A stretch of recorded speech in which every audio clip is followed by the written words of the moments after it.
이재명 대통령 취임 하루 만에 골병이 들어있던 대한민국이 아주 신속하게 정상화되고 있습니다. 이재명 대통령이 오늘 내각 인사 발표에 이어 내란 세력이 알박기를 시도했던 헌법재판관 지명에도 박차를 가하는 것 같습니다. 지난 3년간 윤건희, 한덕수, 최상목 체제 처참한 정부를 보다 보니 정상적인 대통령이 오히려 어색하게 느껴질 정도입니다. 오죽하면 오늘 이재명 대통령이 이재명 정권 내각 인선 발표를 하며 용산 사무실을 두고 무덤 같다고까지 표현했는데, 그럼에도 모두의 말했듯 신속하게 내각 인사를 발표하는 등 국가 정상화에 서두르는 모습입니다. 그런데 이와 더불어 뉴스원 단독으로 이재명 대통령이 대통령목 헌법재판관 지명 예정이라는 보도가 떴습니다. 4일 뉴스원 취재를 종합하면 민주당 관계자는 이르면 5일 문 전 소장과 이 전 재판관의 퇴임으로 발생한 공석을 채우기 위해 대통령 몫의 헌법재판관 지명권 사용을 검토 중이라며 이르면 다음 주쯤 청문회가 진행될 예정이라 밝혔습니다. 아울러 이 대통령이 새롭게 지명할 신임 법무부 장관에 대한 청문회도 함께 진행할 계획이라고도 덧붙였습니다. 이는 다들 아시다시피 앞으로 이재명 정권의 발목을 잡는 데 목숨을 걸 국민의힘의 권한쟁의 심판을 염두에 둔 것으로 보이는데, 국회의 법률 제정 행위도 권한쟁의 심판의 대상이 될 수 있기에 아마 국민의힘은 민주당의 입법행위 하나하나에 모두 시비를 걸 것이 분명합니다. 그렇기에 이번 대통령목 헌법재판관 지명이 이뤄지면 헌재는 진보 우위 구도가 될 것이고 국민의힘의 발목 잡기는 무력화될 것으로 전망되는 부분입니다. 법조계에 따르면 새로운 헌법재판관 후보로 지난해 조한창, 정계선, 마은혁 재판관과 함께 하마평에 올랐던 김성주 광주고법 판사와 인권법 부문에서 두각을 드러낸 최은주 서울 서부지법 판사가 하마평에 오르고 있다 합니다.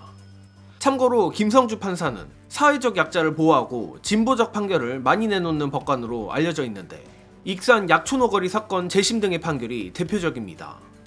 다만 보도에서 말했듯 이번 이재명 대통령의 신속한 헌법재판관 지명은 국민의힘의 발목 잡기를 무력화하기 위한 것도 있겠지만, 정예능 생각에 더 중요한 것은 바로 국민의힘의 위헌정당 해산 심판이라고 봅니다.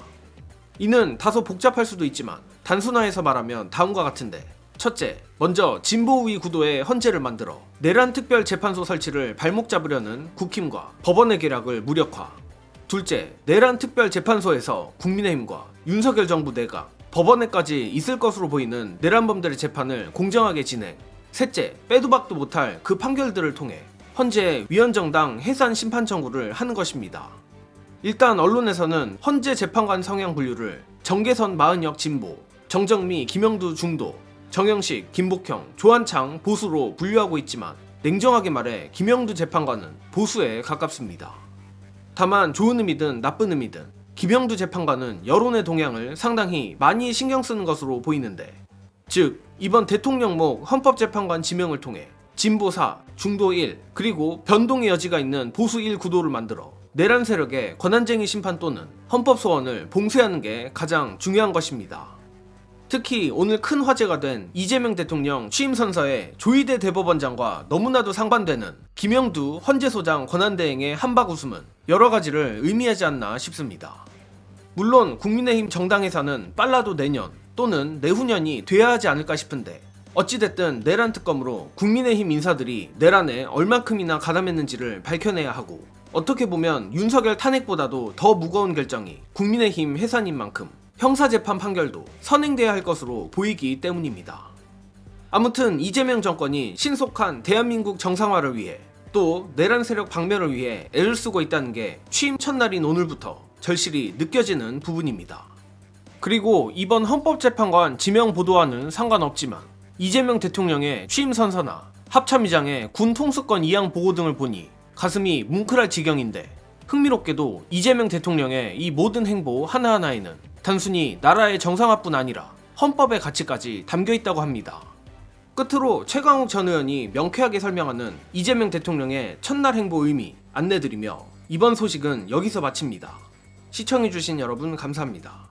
오늘 취임 선서를 보신 분들이 왜 저는이라고 안 하고 나는 이렇게 해서 시작하냐. 저거는 헌법에 그대로 써 있는 거고요. 네. 대통령은 국가의 상징이고 국민을 대표하는 사람이기 때문에 누구 앞에 더 존중할 사람이 없는 겁니다. 그렇습니다. 저 상황에서는. 네. 왜 합참의장이 맨 처음에 대통령한테 보고를 하느냐. 아. 대통령 취임 선서에서 나는 헌법을 준수하고 국가를 보유하며 이렇게 시작한단 말이에요. 헌법을 준수하는 게 당연한 거고 국가를 보유하는 게 대통령의 제1 사명이고 그러면 거기에 따라붙는 게 군 통수권자고 그럼 국가 보유를 하는 국군이 군 통수권자께 지금 상황을 보고 앞으로 저희가 충성을 다해 나라를 지키겠습니다. 이걸 하는 거예요. 이게 헌법 원리에 따라서 하는 거야. 하나하나가 다 의미가 있고 있는 거구나. 대통령의 모든 발언이나 행사나 이거 하나하나는 하나 다 의미가 있는 건데 바지도 못 입는 자식이 거기 가가지고 이러고 다니니까 얼마나 속이 터졌겠어. 그거 아는 사람들이 볼 때는. 아는 사람들은 이건 뭐 헌법이고 법률이고 지 숫자 보는 것만 관심이 있으니까 그게 근본적으로 나라를 파괴하는 거였다고. 그래서 제가 이 말씀을 꼭 좀 더 드리고 싶었던 거예요. 선서의 의미, 왜 나라고 하는가, 네. 왜 합참의장이 보고하는가 이런 것들이 다 나라가 지금 제자리를 가고 있다는 네.